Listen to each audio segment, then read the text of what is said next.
Welcome to this primer on the well-ordering principle.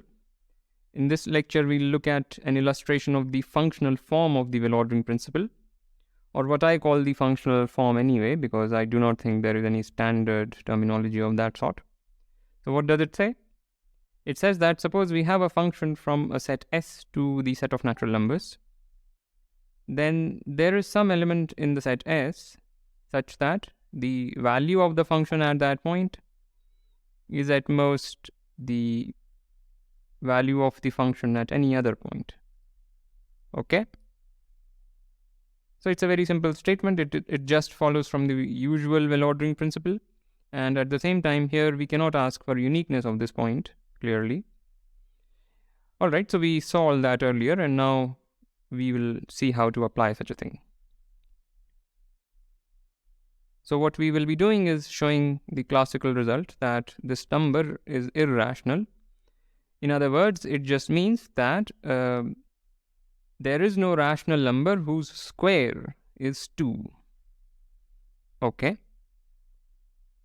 So what we are asking is to show that this equation is not solvable in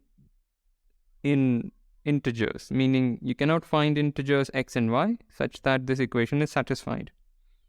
But since this is positive, it is same as asking for natural numbers x and y for which this equation is satisfied. So a reformulation of the problem would be to consider the following set. It's all pairs of natural numbers such that this equation is satisfied. So the problem is only asking us to show that S is empty. This means want to show that. So this is what we want to do, and by way of contradiction, we will assume that S is non-empty. Okay, now that S is non-empty, we can define a function as follows.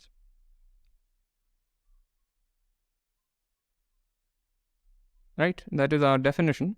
And one should think of f as something that is measuring the size of any given thing in the set S. More precise notation. Okay, so think of f as something that measures the size of the input. This is just one notion of size. Other notions of sizes will also work. This is the most convenient for this argument as far as I'm concerned. Okay, so let's see. So now by the well-ordering principle, or the functional form of it, there exists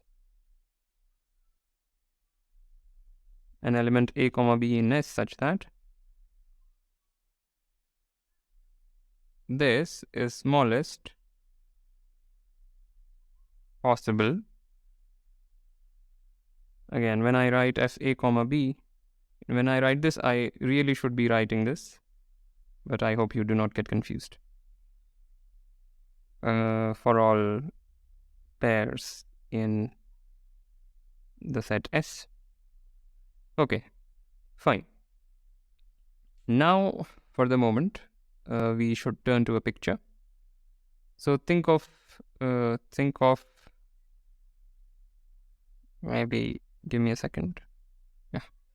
So what we are given is, since this is after all an element of S, we have a by b equals root 2, which is same as saying that a square is equal to 2b square. So just focus on this equation, a square is equal to 2b square. Geometrically, we can interpret this as draw the square with side a. So this side length is a, and draw the square with side b.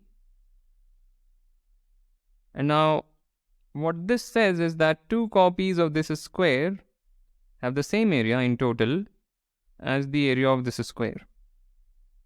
Okay, so what we can do is we can try to cover this with 2 copies. Of course, there will be overlap. Okay, so what we have been provided by this equation is that this area plus that area is the total area of the big square. Okay, and if you think about it, I'm going to shade a few things. So there is this orange area. This orange area must be equal to the total gray area. Okay, so pardon my shading, something has fallen out, that's okay.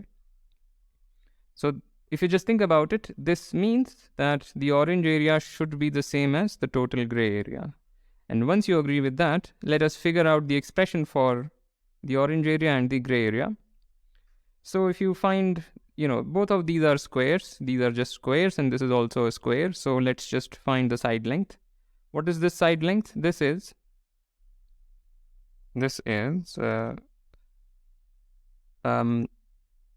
A minus B. Maybe I'll write it here. This is A minus B. I think that is correct, because what is this length? This is total length minus that length. Total is A and that much is B, because this is the square with side length B. So this little square has side length A minus B. Same for that. You can think about it. For the orange part, what is the side length? Well, this much is B and this is A minus B. So this is B minus A minus B. So therefore the side length of the orange square is 2B minus A. Okay. So therefore from this picture, we see that we deduce that A minus B whole square and twice, because that is the total gray area, is equal to the orange area, and the orange area is 2B minus A whole square. Okay. Right, that is from this geometric argument. But if you do not like the geometric argument, you can just open these things out and you will see that this equation holds. So this is just, an algebra. You can arrive at this by an algebraic inspiration. From this equation, if you just manipulate it around, you can get this equation. But it is good to see a geometric motivation for it. Okay, so we have that. And now here is something that we should notice. Note that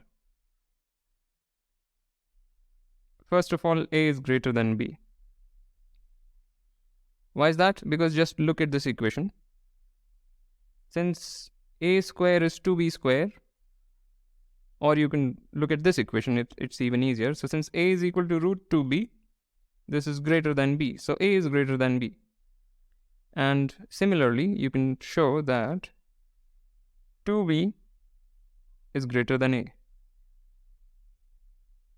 Again, you can look at this equation again. So this says A is equal to root 2B, which gives us that root 2A is equal to 2B, and hence 2B is greater than A. So we have both these things, and hence these numbers are both natural. So 2B minus A is a natural number, and A minus B is also a natural number. So basically this pair is in n cross n, which satisfies, because of this equation, it is not just in n cross n, it is actually in S. This guy is actually in S because this equation is satisfied. So I will write an S here. Okay. Fine. But at the same time, f of this pair A minus B and 2B minus A, what is this? This is, by definition, which is equal to B, which is less than A plus B, and this is equal to f of A comma B. But that means f of this particular thing A comma B. Note that this was legitimate only because this was a member of S, right? So it is important to first establish that this is an S, and only then we can write this. So we have that. But this is a contradiction to the fact that this, the F value at this element is the smallest possible amongst all F values. However, this is telling us that no, that is not the case, because this particular F value is dominated strictly by that. So this is a contradiction, and we are done. Okay, so that's an illustration of the functional form. At the same time, nobody is going to write these proofs in this detail. How we do it is we just write one line. We say, let us start with a pair A comma B of natural numbers with the smallest possible value of A plus B, such that A by B is root 2. That one line is covering this much. And the rest of the proof will go through as it is. Okay, so I hope you were able to follow this proof. It is important to follow this proof. And with that, I want to end this lecture. As usual, like, comment, share, subscribe, and I will see you next time.